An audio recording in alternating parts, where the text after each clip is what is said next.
Hello, I'm Joe Hren. Cleanup at Indiana University's Health, Physical Education, and Recreation building is touch and go following a fire there last week.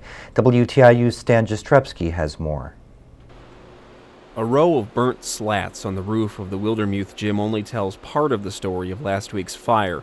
Where there was standing water on the 10 basketball courts a week ago, there now is translucent tarp, which IU Director of Risk Management Larry Stevens says masks what may be a costly problem to fix. We have dehumidifiers in there, and they're blowing air under and across the floor and collecting the water in tubs to get it out of the building.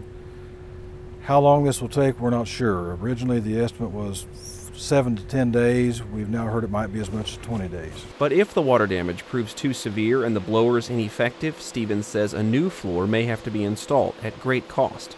We don't have that estimate yet, but again, in my experience, it would be several $100,000 to replace it. Stevens says several separate insurance policies will help pay for the cleanup, but it's likely the total cost of the damage cannot be tallied for at least a couple more weeks.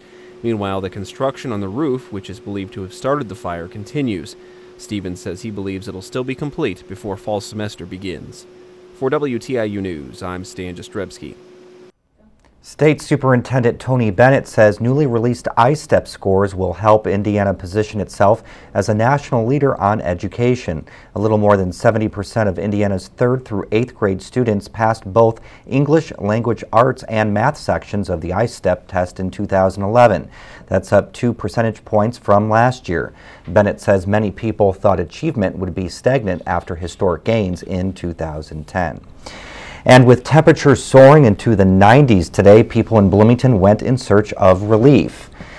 At Cascades Park, kids splashed in the water. It felt more like 100 degrees after you factored in the humidity. According to the National Weather Service, a break from the heat is in sight. Temperatures are supposed to drop to more seasonal levels tomorrow, but then they'll creep back up just in time for the weekend.